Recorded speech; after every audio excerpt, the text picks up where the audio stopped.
یہ ہے New Zealand, جو اسپیسیفک اوشین کے ساؤتھ میں واقع دنیا کا سب سے خوبصورت ملک ہے۔ لیکن کیوں اس ملک کا 80% حصہ آبادی کے لحاظ سے خالی ہے؟ پرفیکٹ ویدر، پرفیکٹ سسٹم اور پرفیکٹ اکانومی ہونے کے باوجود اس آئیڈیل ملک کی پاپولیشن ہمارے شہروں جیسے کراچی اور ممبئی کا مقابلہ بھی نہیں کرتی۔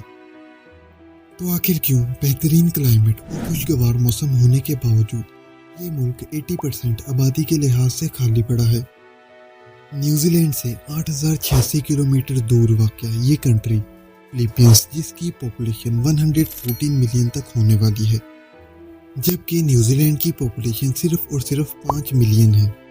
سائز کی بات کی جائے تو فلیپینس اور نیوزی لینڈ تقریباً سیم ہیں، لیکن پاپولیشن ڈینسٹی کا ڈفرینس بہت زیادہ ہے۔ اگر آپ میپ دیکھیں تو نیوزی لینڈ 2 آئیلینڈ میں ڈیوائیڈ ہے، نارتھ آئیلینڈ اور ساؤتھ آئیلینڈ، لیکن نیوزی لینڈ کی زیادہ تر آبادی نارتھ آئیلینڈ پر رہتی ہے، جو نیوزی لینڈ کی آبادی کا 77% بنتی ہے، جبکہ ساؤتھ آئیلینڈ کا تقریباً ایریا خالی پڑا ہوا ہے۔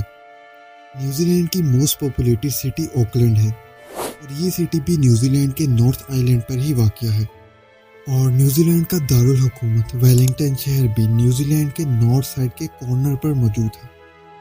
اگر کلائمیٹ کی بات کریں تو نیوزی لینڈ کے دونوں آئیلینڈ یعنی نارتھ اور ساؤتھ آئیلینڈ پر ڈیفرنٹ کلائمیٹ ہوتا ہے۔ ساؤتھ آئیلینڈ سب سے گیلا علاقہ ہے۔ نیوزی لینڈ کے زیادہ تر علاقوں میں سالانہ 600 سے 1600 ملی میٹر کے درمیان بارش ہوتی ہے۔ نیوزی لینڈ کے نارتھرن سائڈ پر زیادہ تر رین فال ونٹر کے موسم میں ہوتی ہیں۔ لیکن نیوزی لینڈ کے کلائمیٹ کا پاپولیشن پر کوئی نیگیٹو ایفیکٹ نہیں ہے۔ لیکن سوال ابھی بھی وہی ہے کہ آخر نیوزی لینڈ 80% خالی کیوں ہے، اور کیوں نیوزی لینڈ کی پاپولیشن ساؤتھ آئیلینڈ پر رہنا پسند نہیں کرتی؟ اول تو اگر آپ نیوزی لینڈ کی پوزیشن ورلڈ میپ پر دیکھیں تو بیچارہ نیوزی لینڈ دنیا سے کوسوں دور ایک اکیلا ملک ہے۔ اگر آپ نیوزی لینڈ ٹریول کرنے کا سوچتے ہیں تو آپ کو ایک لمبی فلائٹ لینی پڑے گی۔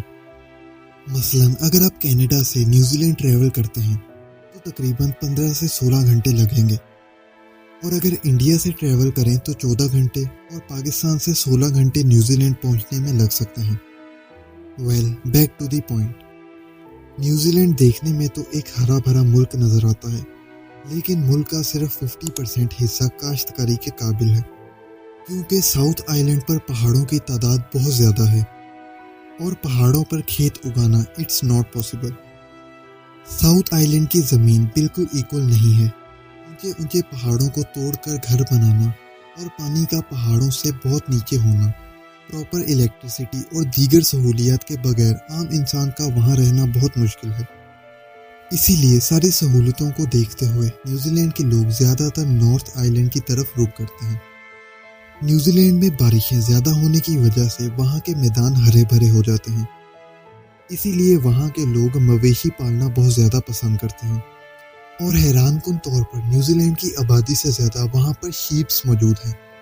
تقریباً 25 ملین سے زیادہ شیپس نیوزی لینڈ میں موجود ہیں، اور اسی لیے نیوزی لینڈ کی زیادہ تر GDP بھی میٹ اور ڈیری پروڈکٹس پر ڈیپینڈ کرتی ہے۔ نیوزی لینڈ سالانہ 10 بلین سے بھی زیادہ اس میٹ کو ایکسپورٹ کر کے ریونیو کماتا ہے۔ اسی لیے نیوزی لینڈ دنیا کا دوسرا سب سے بڑا میٹ ایکسپورٹ کرنے والا ملک ہے۔